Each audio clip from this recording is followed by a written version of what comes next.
जो आज तुमको गाली दे रहा है, जो आज तुमको भला बुरा कह रहा है, वो कल घुटनों पे रेंगता हुआ आएगा, उनकी दोस्ती खत्म हो जाती है। कौन चाहेगा अनसक्सेसफुल लोगों से दोस्ती करना? आपको आज लग रहा है कि बिना उससे बात किए हुए नहीं रहा जाता, और 4 महीने बाद या 6 महीने बाद, 1 साल बाद आपको लगेगा कि बढ़िया हुआ यार उससे बात नहीं किया मैंने, नहीं तो मैं तो बर्बाद हो जाता।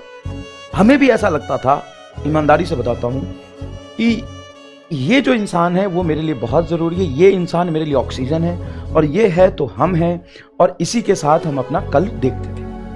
अभी का जो समय है वो जो आपके अंदर डर और पैनिक सिचुएशन जो क्रिएट हो रहा है वो मैं बहुत बेहतर तरीके से समझ सकता हूँ, और आप अकेले नहीं है जिसके अंदर ये क्रिएट हो रहा है। दुनिया में जितने भी बच्चे इंडिया में तैयारी कर रहे हैं नीट की, सबके अंदर ये सिचुएशन क्रिएट हो रहा है, सबके अंदर ये सिचुएशन क्रिएट हो रहा है। अब ये समय आ गया है अंडरग्राउंड होने का। आप एकदम ही अंडरग्राउंड हो जाइए।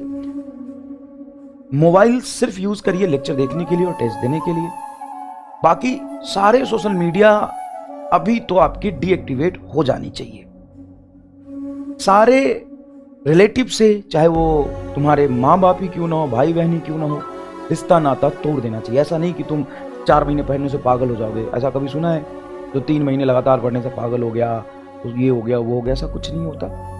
आपकी जो 100% एनर्जी है वो पीसीएम में आपको देना है। कंप्लीट संन्यास ले लो बाकी चीजों से, और ये सिर्फ 3 महीने के लिए। अगर आप चाहते हो कि आपके 3 महीने बाद जो आने वाला जीवन है उसमें बहुत सारे मजे हों, बहुत सारे डिस्ट्रैक्शन हो जिसको आप कर रहे हो, जो सच में आपका ड्रीम है वो आप पूरा कर रहे हो, अगर ऐसा आप चाहते हैं तो इस 3 महीने आप अपने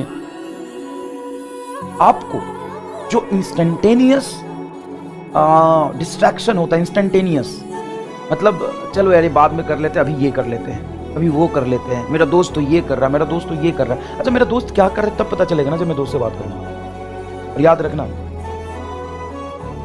तुम्हें लग रहा हो कि ये दोस्त मेरे लिए बहुत ज़रूरी है। कल एक लड़की का मैसेज आया, बोले कि सर कहना नहीं चाहिए बट मेरा बॉयफ्रेंड है और मैं उससे बिना बात किए नहीं रह सकती, और बहुत डिस्ट्रैक्शन होता है, मैं नीट निकालना चाहती हूँ, मैं फोड़ दूंगी लेकिन मैं नहीं कर पा रही हूँ। तुम क्या फोड़ोगी? तू तो खुद ही फूट रही है। और छोड़ के पढ़ाई जो तेरे पीछे चला आएगा, छोड़ पढ़ाई जो तेरे पीछे चला आएगा। एक बात बता मेरे भाई, जो खुद का ना हो सका वो तेरा क्या हो जाएगा। और यही होता आया है हमेशा से। जो आपको लग रहा है कि आपका लाइफ उसके बिना पॉसिबल नहीं है, या उसके बिना आप अपने आप को अकेला महसूस करते हैं, आप अपने लाइफ के जो गोल हैं या फ्यूचर हैं बिना उसके इमेजिन नहीं कर पा रहे हैं, तो ये आपकी बहुत बड़ी बेवकूफ़ी है। और ये सबके साथ होती है, हमारे साथ भी होता है। कभी हमें भी ऐसा लगता था, ईमानदारी से बताता हूं, कि ये जो इंसान है वो मेरे लिए बहुत ज़रूरी है, ये इंसान मेरे लिए ऑक्सीजन है, और ये है तो हम हैं, और इसी के साथ हम अपना कल देखते थे। लेकिन कभी कोई ऐसा सिचुएशन क्रिएट होता है, वो जब नहीं रहता हमें दुख होता है, फिर अब जब हमें पेन होता है, दुख होता है, तो हम अपने गोल पे फोकस करते हैं, और 6 महीने बाद ऐसा लगता है यार वो तो बढ़िया है, चली गई, अच्छा हुआ चली गई, अगर वो रहती मैं तो बर्बाद था। और ये बर्बादी वाला जो सिचुएशन है, जो फीलिंग्स है, वो आपको 6 महीने और 1 साल या 1.5 साल बाद महसूस होगा। अरे यार तो बहुत अच्छा हुआ यार। तो सोचो, ये सब समय का खेल है, ये सब कुछ समय का खेल है। आपको आज लग रहा है कि बिना उससे बात किए हुए नहीं रहा जाता, और 4 महीने बाद या 6 महीने बाद, 1 साल बाद आपको लगेगा कि बढ़िया हुआ यार उससे बात नहीं किया मैंने, नहीं तो मैं तो बर्बाद हो जाता। और आपको लगता है कि कोई आपको प्यार करता है, ठीक है करता होगा, मैं गलत नहीं बोल रहा हूं, लेकिन समय के साथ, आपके ओहदे के साथ उसका अफेक्शन, उसका प्यार बदल सकता है। जब आप सक्सेसफुल हो जाओगे ना, तो ऐसे लोग बहुत मिलेंगे आपको आसपास घूमते। जब आप अनसक्सेसफुल हो जाओगे ना, तो जो आपके साथ आसपास घूम रहे हैं सब कहाँ गायब हो जाएंगे आपको पता नहीं चलेगा।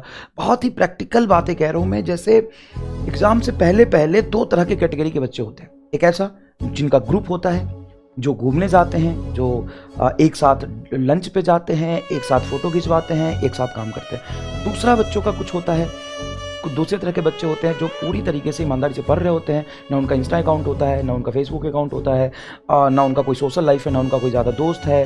वो कभी किसी से बात करता है तो सिर्फ पढ़ाई की बात करता है, लोग उसको पागल समझते हैं, उसको गधा समझते हैं, उसको समझते हैं बेवकूफ़ है, इंट्रोवर्ट है, कुछ नहीं कर पाएगा जीवन में। जैसे एग्ज़ाम होता है तो जो 5-6 लोगों का दोस्तों का ग्रुप होता है जो घूमने जाया करते थे, इंस्टा पे फोटो अपलोड करते थे, टैग करते थे, स्टोरियाँ लगाते थे, वो अचानक से गायब हो जाते हैं। और गायब सिर्फ मेरी नज़र में नहीं, एक दूसरे की नज़र में भी गायब हो जाते हैं। उनकी दोस्ती खत्म हो जाती है। कौन चाहेगा अनसक्सेसफुल लोगों से दोस्ती करना? क्यों करेगा दोस्ती? कि दोस्ती खत्म हो जाती है। और मैंने अपनी आंखों से देखी है, 6-6 महीना हो जाता है उनको देखे हुए। कहाँ हो भैया, कहाँ? और दूसरी तरफ जो लोग एकदम बेवकूफ से लगते थे, आज वो इंस्टाग्राम पे सेलिब्रिटी बने हुए हैं, लोग उनको फॉलो करते हैं, दीदी भैया कहते हैं। तो ये पाई का फेस डिफरेंस आना है, पाई का फेस डिफरेंस आना है। घबराओ मत, घबराओ मत, अपने आप को समेटो। 3 महीने रिश्ता नाता तोड़ दो, संन्यास का जीवन जियो, अच्छा खाओ, अच्छी नींद लो और अच्छा पढ़ो। बस ये 3 चीज करो। बाकी कोई तुम्हें क्या कह रहा है ना, इससे डैश फर्क नहीं पड़ता, इससे डैश फर्क नहीं पड़ता है। कल को तुम सक्सेसफुल हो तो जो कह रहे थे ना, नहीं नहीं हम तो तुमको मोटिवेट कर रहे थे, वो हमारा मोटिवेट करने का तरीका था। अच्छा, जो आज तुमको गाली दे रहा है, जो आज तुमको भला बुरा कह रहा है, वो कल घुटनों पे रेंगता हुआ आएगा और कहेगा नहीं नहीं, अरे वो तो हम आपके भले के लिए कह रहे थे भैया। अरे नहीं बेटा, वो तो मैंने तुमको मोटिवेट, मेरे ऐसे कहने से ही तो तुमको हिम्मत मिला। साले ये नहीं सोच रहे हो कि जब तुम कह रहे थे तो बेचारा कितना पेन में था, कितना बुरा लगा था उसको। लेकिन वो कहने आएंगे कि हम तो इसलिए कहे थे, बुराई किए थे कि तुमको इससे हिम्मत मिले, तुम और ज्यादा आग लगे तुम्हारे जीवन में। इसे कहना तुम्हें मार सकते क्या?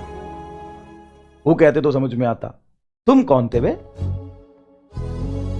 और जो आज आपके साथ बहुत अच्छे दोस्त बने हुए हैं, अपन सक्सेसफुल हो जाएंगे तो आपके साथ नहीं रहेंगे। इतना ध्यान रखिए, ठीक है? चलिए, तो